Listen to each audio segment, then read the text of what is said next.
Baik, Assalamualaikum warahmatullahi wabarakatuh. Perkenalkan, nama saya Angel Cindy dengan NIM 2003125.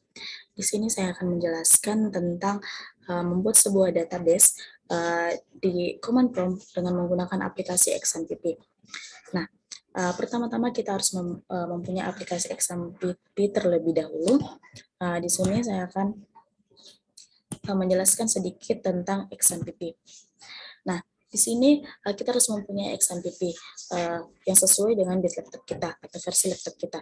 Di sini saya mempunyai XMPP control panel di mana versinya adalah versi 3.3.0. Nah, sebelum memulai membuat database yang ada di command prompt, kita harus mengaktifkan atau memulai terlebih dahulu Apache dan MySQL.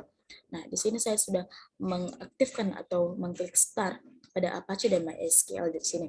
Nah, setelah muncul tanda hijau dan disentuh tanda sudah stop, otomatis XMPP kita sudah berjalan. Nah, langkah selanjutnya untuk membuat ini adalah kita harus mencari command prompt terlebih dahulu di bagian search ini. Nah, di bagian search ini akan muncul tulisan command prompt. Nah, langkah selanjutnya, ini command prompt. Nah, langkah selanjutnya adalah kita tinggal membuat data di command prompt. Nah, di sini saya sudah mempunyai datanya yang sudah saya buat terlebih dahulu.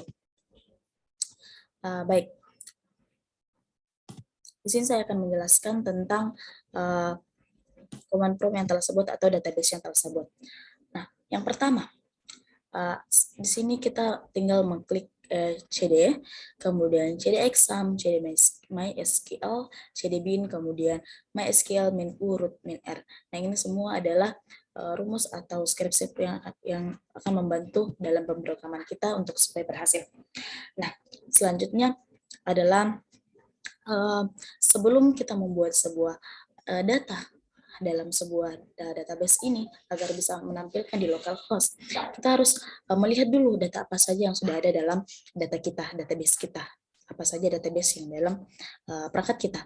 Nah, untuk mendapatkan apa saja, untuk menampilkan database apa saja yang ada di perangkat kita, di sini kita tinggal mengetik kata perintah show database. Nah, di sini menggunakan kata titik koma karena ini untuk mengakhiri kata perintah kita, untuk melihat data perintah kita. Kemudian setelah itu di sini setelah mengetik kata show database, di sini sudah muncul database apa saja yang ada di perangkat kita. Nah, karena di sini saya ingin membuat database nomor NIM saya, maka di sini saya akan membuat create database NIM 2003125. Kemudian tidak lupa untuk mengetik tanda titik koma. Nah, kita pastikan apakah NIM kita sudah masuk dalam database atau belum. Nah, untuk melihat kembali apakah database-nya sudah terinput atau tidak, nah, seperti tadi bahwa kita mengetik show database. Nah, ketika sudah, maka akan database kita akan menampilkan seperti ini.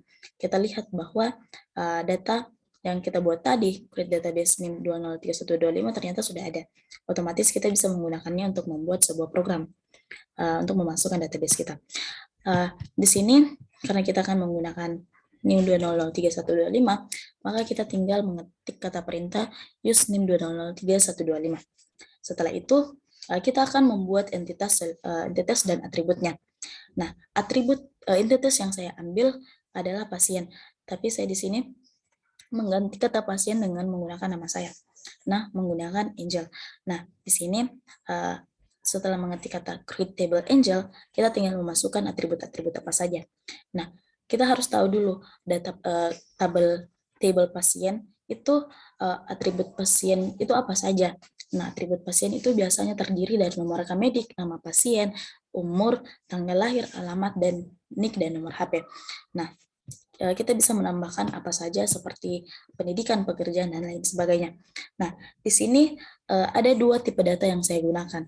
Yang pertama adalah int atau integer, di mana integer atau int ini adalah tipe data yang digunakan untuk menampung data yang bertipe angka atau number. Nah, number atau numerik. Di sini yang menggunakan kata int ada nomor rekening medik, kemudian tanggal lahir, umur, dan nomor HP, dan NIK. Di sini karena dia bersifat angka, otomatis kata perintah yang digunakan adalah int. Nah, di sini yang kedua adalah tipe data varchar. Varchar atau char ini adalah tipe data untuk menampung data yang bertipe karakter atau alfabetika, seperti nama pasien, alamat, dan lain sebagainya. Nah, di sini karena nomor mediknya adalah int, maka yang kita masukkan adalah angka, dan nama pasien yang kita masukkan adalah huruf atau alfabetik. Untuk ketika sudah memasukkan atribut-atribut apa saja yang ada di tabel angel atau tabel pasiennya, kemudian jika kita ingin melihat apakah data kita terinput dengan baik, kita tinggal mengetik des angel, kemudian jangan lupa untuk memberikan tanda titik koma. Nah, di sini untuk fieldnya sudah ada, mulai dari nomor rekam medik, nama pasien, umur, tanggal lahir, alamat NIK, dan nomor HP, dan tipenya juga sudah ada, apa dia int atau varchar. Nah, untuk mengganti atau memasukkan nomor rekam medik, nama pasien, dan lain sebagainya ke dalam bagian field ini, kita tinggal mengetik kata perintah insert into angel, kemudian apa saja fieldnya kita tinggal masukkan, kemudian value-nya apa atau isinya apa. Nah, di sini insert into angel, saya masukkan nomor rekam medik, mulai dari nomor rekam medik. Di sini kita harus menyesuaikan sesuai apa yang kita masukkan agar tidak terjadi error. Nah, pertama adalah nomor rekam medik, kemudian nama pasien, umur, tanggal lahir, alamat NIK, dan nomor HP. Kemudian apa sih isinya? Nah, ini adalah value-nya. Mulai dari nomor rekam mediknya adalah 120422, kemudian nama pasien, umur, dan lain sebagainya. Nah, ini adalah isi dari field ini. Nah, di sini ada perbedaan antara menggunakan int dan varchar. Di mana jika kita menggunakan int, kita tidak usah menggunakan petik satu. Sedangkan kalau kita menggunakan dia varchar, kita harus menambahkan tanda petik satu di antara isi yang akan kita masukkan.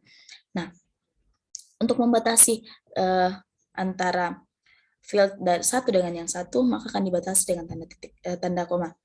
Selanjutnya adalah jika kita ingin melihat apakah isi yang sudah kita masukkan atau data yang dimasukkan telah terinput, sudah masuk di dalam database, kita tinggal mengetik select bintang from angel. Nah, di sini sudah muncul nomor rekam medik, isinya apa, nama pasiennya siapa, umurnya berapa, dan lain sebagainya. Nah, selanjutnya adalah create table Marlina, di mana Marlina ini adalah mengartikan bahwa ini adalah kode dokter, adalah entitas dokter, di mana entitas dokter ini mempunyai 3 atribut yang saya buat, di mana mulai dari kode dokter, nama dokter, dan spesialis. Nah, di sini ada tanda 50, ada tanda 20, sama seperti di atas juga ada tanda 50, 20, di mana itu menandakan bahwa nama pasien itu ada berapa digit. Nah, di sini saya mengambil 50, nah kemudian yang di bawah ini nama dokternya juga 50. Misal, di sini nama dokternya adalah Angel, maka Angel itu ada berapa digit? Ada berapa huruf? Ada berapa huruf? Terdiri dari 5. Otomatis di sini menggunakan 5 digit atau bisa lebih. Nah, di sini setelah itu jika ingin melihat apakah datanya sudah terinput, maka tinggal mengetikkan des Marlina. Maka seperti yang tadi bahwa di sini data-datanya sudah muncul. Kemudian kita ingin memasukkan data-data dan isi atau value-nya dari field ini. Nah, kita tinggal masukkan, pertama kita masukkan table angel table Marlina terlebih dahulu, atau table dari dokter ini. Mulai dari kode dokter, nama dokter, dan spesialis, kemudian isinya apa, ada angka 1974, Nurul Balkis, dan jantung. Nah, di sini ada kata jantung, maka otomatis di sini ada spesialis jantung, otomatis data mulai dari entitas tindakan dan entitas diagnosanya nanti akan berhubungan dengan jantung. Oke, selanjutnya adalah ingin melihat apakah dia sudah masuk di dalam database. Kita tinggal mengetik select bintang from Marlina, maka kode dokternya akan muncul apa, nama dokternya siapa, dan spesialisnya apa. Nah, selanjutnya adalah create table Suryanto, di mana Suryanto ini menandakan ruangan atau entitasnya adalah ruangan. Adapun atributnya adalah kode ruangan, nomor ruangan, dan tipe ruangan. Nah, begitupun sampai di diagnosa dan tindakan. Nah, di sini ada create table Cici di mana ini adalah menandakan diagnosa. Nah, diagnosa ini adalah merupakan entitas. Kemudian atributnya adalah kode diagnosa, nama diagnosa. Nah, di sini terjadi error karena ada kesalahan penulisan pada kode diagnosanya. Nah, jika terjadi error, maka kita harus memperhatikan ada kesalahan apa pada kata yang telah dibuat. Nah, di sini karena pada kode diagnosa tidak tercantum atau tidak ada underscore-nya, otomatis di sini akan terjadi error. Nah, seharusnya di sini adalah kode, kemudian underscore diagnosa. Nah, kita kembali memasukkan atau membuat ulang untuk bisa berhasil. Nah, agar bisa sukses, kita ketik ulang create table Cici, kemudian buka kurung, kode underscore diagnosa, dan juga nama diagnosa. Nah, karena sudah berhasil, otomatis kita sudah bisa melihat datanya apakah terinput atau tidak. Nah, di sini juga kita tinggal memasukkan kode diagnosa dan nama diagnosa. Kode diagnosa ini sesuai dengan berhubungan dengan atau relate dengan dokter tadi, dokter jantung. Otomatis kode dan nama diagnosa yang akan kita masukkan adalah berhubungan dengan diagnosa jantung. Nah, di sini saya mengambil penyakit jantung ventricular septal defect, di mana ini merupakan adalah salah satu penyakit dari penyakit jantung. Nah, selanjutnya, karena di sini ada terjadi error, kita lihat salahnya di mana untuk bisa menentukan salahnya di mana, terus memperhatikan. Nah, di sini kita lihat tidak ada yang membatasi antara kode diagnosa dan nama diagnosa.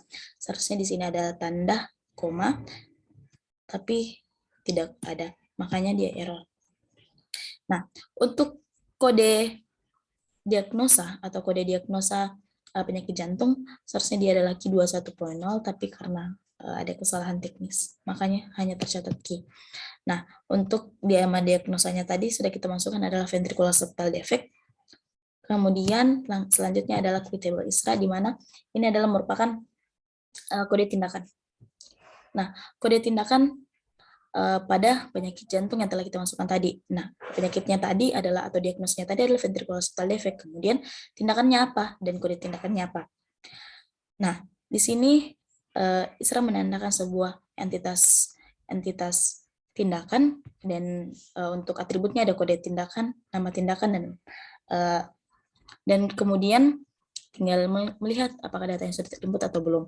Nah, di sini kita masukkan insert into ISRA, kemudian kode tindakan, nama tindakan, kemudian value-nya apa. Di sini kode tindakannya ada 37.21, kemudian tindakan apa yang diberikan kepada pasien tersebut. Nah, ini adalah catheterization heart, di mana ini adalah kateterisasi jantung. Nah, di sini kita lihat, kita pastikan datanya sudah masuk, value-nya sudah masuk atau belum. Nah, di sini sudah ada kode tindakannya adalah 37.21, nama tindakannya catheterization heart. Nah, setelah selesai menginput data pada command prompt ini, kita lihat apakah data kita sudah masuk di localhost atau belum. Nah, untuk membuka itu, kita tinggal pencet admin yang ada di MySQL, dan akan beralih langsung kepada internet atau Chrome. Nah, di sini akan otomatis terbuka localhost-nya phpMyAdmin. Nah,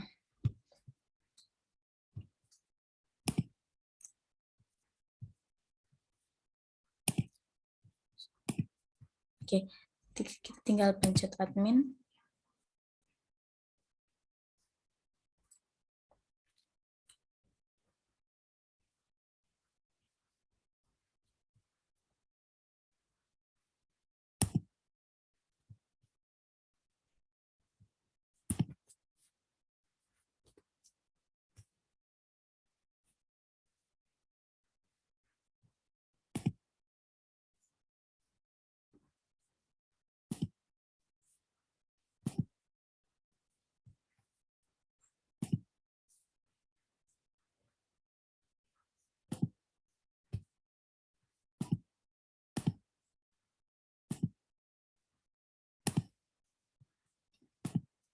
Nah, di sini kita lihat untuk localhost-nya. Nah, di sini sudah terbuka localhost-nya.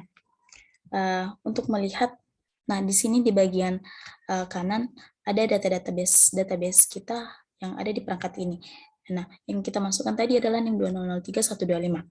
Kita klik untuk melihat apakah data-datanya sudah terinput di localhost atau belum. Nah, kita lihat di sini untuk entitas atau tabelnya sudah lengkap, mulai dari Angel, Cici, Isra, Marlinda, dan Suryanto. Nah, ini menandakan bahwa apa yang telah kita input pada command prompt-nya tadi telah berhasil. Nah, setelah itu kita lihat di data Angel, di data Cici, Isra, Marlinda, dan Suryanto, apakah data-data yang kita masukkan atau value-nya sudah berhasil masuk atau belum. Kita tinggal klik Angel pada NIM 2033125. Nah, kita lihat sudah berhasil. Di sini sudah ada nomor rekam medik, nama pasien, umur, tanggal lahir, alamat, NIK, dan nomor HP beserta isinya. Nah, kita pastikan lagi untuk di bagian tindakan ini. Nah, di bagian diagnosa. Di sini sudah ada kode diagnosa dan nama diagnosa. Jika pada bagian localhost telah berhasil dan semua data-data yang kita input tadi pada command prompt berhasil masuk di localhost, otomatis database kita sudah terinput dan tersimpan pada otomatis akan tersimpan pada localhost ini. Dan untuk langkah yang terakhir adalah tinggal diselesaikan pada command prompt-nya, tinggal di lockout pada command prompt-nya, dan ini telah berhasil, maka telah selesai. Mungkin cukup sekian dari saya akhiri. Wassalamualaikum warahmatullahi wabarakatuh. Terima kasih.